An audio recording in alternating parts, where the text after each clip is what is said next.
Linda historia esta de María Luisa Gabriela de Saboya y Felipe V de España.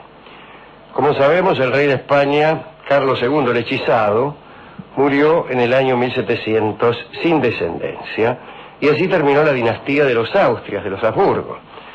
No sin algún inconveniente, ¿no? Se detonó una guerra de sucesión que tomó a casi todo el continente. Mire los problemas que trae la falta de sucesión de Carlos II. Por eso estaban tan desesperados por hacerlo engendrar. Solo que Carlos II era una persona muy perjudicada. Realmente un ser muy enfermo, física y mentalmente, y por eso le decían el hechizado. Así que no hubo manera de hacerlo engendrar, y entonces tuvo lugar una guerra de sucesión. El rey de Francia, Luis XIV, el más poderoso por esos tiempos, envió a su nieto Felipe, el duque de Anjou, para que ocupara el trono español. Y fue así el primer rey Borbón de España. Hoy los Borbones reinan en España justamente por esa irrupción del nieto de Luis XIV. La guerra fue entre Francia y España contra Austria, Inglaterra, Holanda y Portugal. Y ganó Felipe, por supuesto, ayudado por Luis XIV, y merced al Tratado de Utrecht, que más tarde fue reconocido por todos, y así fue Felipe V, rey de España. Pero lo que nos interesa es una historia de amor que tuvo consecuencias trágicas.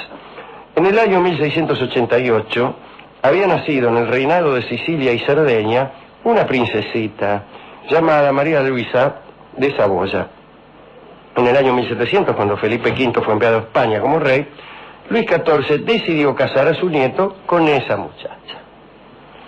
Dicen las crónicas acerca de María Luisa: era caprichosa, antojadiza, impertinente y algo obstinada, pero hermosa. Su tez era de notable blancura, su talle airoso y sus manos encantadoras. ¿A quién mandaron? ¿A quién mandaron para ver una mina? Y yo pregunto qué tal está una mina y me dice que su tez es de notable blancura, su talle airoso y sus manos encantadoras. Sí. Contesto que no me han dicho nada. Estamos despedidos. No, estamos como cuando vinimos de España, ¿qué sabemos?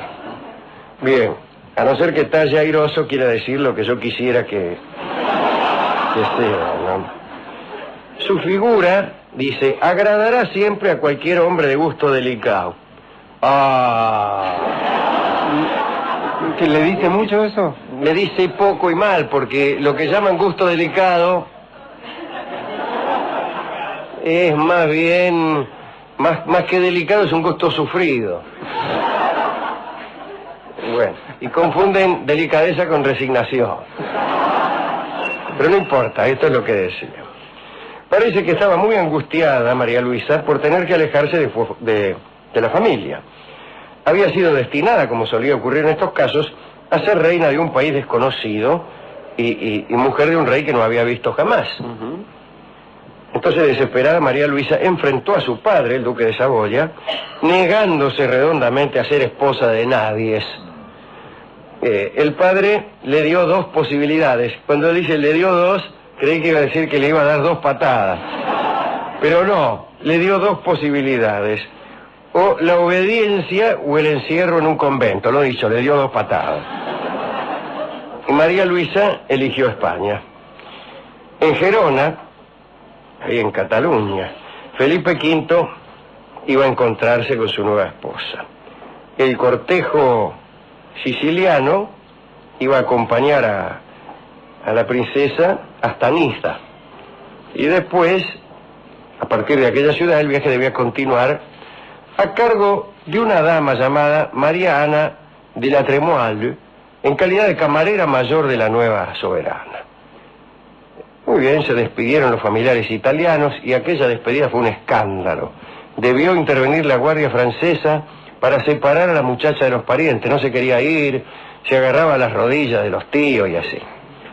A partir de ese momento, María Luisa juró quejarse ante su prometido en cuanto pudiera verlo. Describamos un poco a Felipe V en ese entonces, ¿no? Parece que era un muchacho muy atractivo, de mediana estatura, rubio, de ojos azules, Dicen que era muy serio y que hasta ese momento lo habían visto sonreír solo 4 veces. Andá a saber quién se las contaba, ¿no? Y Felipe naturalmente estaba desesperado por saber cómo era María Luisa y decidió observarla sin que ella lo reconociera. Se vistió de campesino, pero le advirtieron que con esas pilchas no iba a poder acercarse a la reina.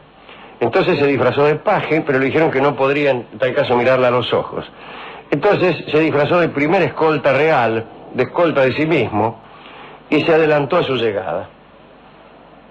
La vio, la espió y quedó impresionado, Además la mujer esta, Mariana de la Tremoille, le permitió una breve conversación. Y Felipe se enamoró. Cuando se fue, todavía fingiéndose escolta, María Luisa le confesó a su camarera que el joven soldado era muy apuesto. Cuando María Luisa llegó a Gerona y vio que el monarca era nada menos que el joven caballero que había visto antes, se olvidó de todo reproche y se procedió a festejar el casamiento. Y la fiesta del casorio fue un desastre. Un grupo de cortesanos franceses borrachos empezaron a los gritos sin el menor respeto a los reyes. No les gustaba la comida. Se habían ofrecido únicamente platos de la cocina española. Y entonces los franceses empezaron a tirar la bronca. La discusión degeneró en un verdadero motín. Volaron los platos más caros del reino, además. El rey se abstuvo de tomar partido, dicen las crónicas. Devorado por la impaciencia y el deseo desde antes de la mesa, solo esperaba que sonara la hora de llevarse a su aposento a la novia, más que comida ni comida. Los cronistas también cuentan que después de varios discursos de distintos personajes, se presentó un cura que, dirigiéndose al rey, dijo: Majestad, los discursos cansan a quien los escucha. Con vuestro real permiso, os cantaré una canción. Y la cantó tan bien que el rey pidió insistentemente un bis, y el cura la volvió a cantar. Cuando los festejos terminaban, el cura, muchos también, le pidió al rey una limosna para los pobres. El rey le dio un escudo de oro y el cura balbuceó: bis, majestad, bis. Y Felipe, que estaba contento, le dio otro escudo y ahí se fue a buscar a la novia. Llegado el momento de ir a la pieza, Felipe se despidió cortésmente de los invitados y se fue con María Luisa. En cuantito cruzó la puerta, el rey comenzó a sacarse los lienzos. María Luisa empezó a los gritos. Llamó a su camarera y le ordenó que la llevara inmediatamente de regreso a su patria. Felipe, desesperado, comenzó entonces a ofrecerle cosas. María Luisa lo obligó a prometerle con toda solemnidad que no consintiera en el futuro que dama alguna le diese órdenes ni tratara de humillarla, y lo más importante, que se abstuviera en lo sucesivo de recibir órdenes de Luis XIV. Cualquier cosa le pedía, y Felipe aceptó todo. Más sí. Te quiero. Bueno, aquella noche la reina solo consintió a los breves juegos y primeros escarceos a los que la sometió el rey. Sin embargo, parece que no fue muy delicado, porque a los pocos minutos podía verse a María Luisa correr por los pasillos. Finalmente, recién una semana después, tuvo lugar la noche de bodas propiamente dicha. Y nadie lo hubiera sospechado jamás, pero a María Luisa le gustó. Hasta el extremo de que su camarera, la chica de la Tremoille, escribió a París. Informó lo siguiente: no hay manera alguna de que el rey abandone la alcoba, y por su gusto estaría en la cama todo el día con la reina. María Luisa, por su parte, escribió a sus antiguas amigas: al rey le encanta y le divierte en grado sumo jugar al cucú y al escondite, para hacer posteriormente más apetecible el encuentro. Estuvieron juntos 150 jornadas consecutivas tras la noche de bodas, casi sin salir de los aposentos. Aprendan.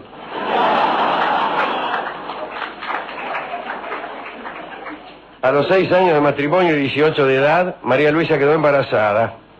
La dinastía borbónica estaba asegurada. El niño nació el 25 de agosto de 1707, recibió el nombre de Luis desde luego un homenaje al rey de Francia. A María Luisa no le gustó nada, pero se calló. 2 años más tarde dio a luz un segundo hijo, pero murió antes de que pudiera cumplir una semana. Luego tuvo otro al que se llamó Felipe. Después de este nacimiento, María Luisa empezó a tener los primeros síntomas de una extraña enfermedad. Tenía fiebre constante y ningún médico acertaba en decir qué la producía. Algunos llegaron a decir que el origen del misterioso mal estaba en el cuero cabelludo. Entonces la pelaron y estudiaron su cabeza después de pelarla sin ningún resultado, desde luego. María Luisa pensó que por su aspecto el rey la abandonaría. Por encima del dolor físico, intentaba mantenerse lo más atractiva posible. Cuando quedó pelada, mandó romper todos los espejos de palacio. Felipe V, aunque preocupado por el estado de su esposa, procedió como si nada ocurriera. Mantenían sus encuentros amorosos. Ella pensaba hacer todo menos, según sus palabras, propiciar que el rey buscara bajo techo pecador lo que ella bien podía darle. Nació otro hijo, Fernando, que fue después el rey, Fernando VI. Nadie entendía cómo había sobrevivido al parto. Y 5 meses después, María Luisa murió. Tenía 26 años. Felipe V quedó destrozado. Un abad llamado Julio Alberoni le presentó una nueva candidata, hija de los soberanos de Parma, llamada Isabel de Farnesio. Pero esa es otra historia. El rey, tras la muerte de María Luisa, fue enloqueciendo. Se negaba a dejarse afeitar, no se cortaba el pelo ni las uñas. El pelo le sobresalía de la peluca que no se quitaba nunca. Las uñas de los pies las tenía tan largas que no podía caminar. Vivía en un estado de ansiedad horrible. Iba deplorablemente vestido. Un documento de 1720 dice que no se cambió la ropa por 1 año. Su traje caía a jirones y a veces él mismo cosía los remiendos. Tenía caprichos extravagantes, como mandar abrir las ventanas en los días que helaba o envolverse en mantas durante el verano. Durante los calores obligaba a mantener todo herméticamente cerrado. El calor ahogaba en el interior de las habitaciones. Imaginaba que querían envenenarlo con las camisas que le ponían. Por esa razón, solo accedía a ponerse las que le daba Isabel de Farnesio después de haberla llevado ella. Quería escaparse del palacio. Varias veces llegó desnudo a los jardines. Pusieron centinelas en su cuarto que tenían la orden de impedir que saliera bajo ningún pretexto. Saint-Simon lo visitó. Al hablar, escribió, arrastraba las palabras y adoptaba una expresión tan necia que quedé perplejo. Tuve que apelar a toda mi sangre fría para reponerme. El 17 de enero de 1724, Felipe V abdicó, o lo hicieron abdicar, en su hijo Luis I, casado con Luisa Isabel de Francia, hija de Felipe de Orleans. Luis gobernó solo 1 año porque se murió de viruela. Felipe V retomó el reino, aunque en realidad lo manejó su mujer, Isabel de Farnesio. Murió en 1746 a los 62 años y hacía ya tiempo que vivía solo en su mundo. Impresionante historia de amor, de amor y de locura. ¿A quién quiere dedicar esta charla, Rolón? Al cura Cantor, que me cayó muy simpático. Claro.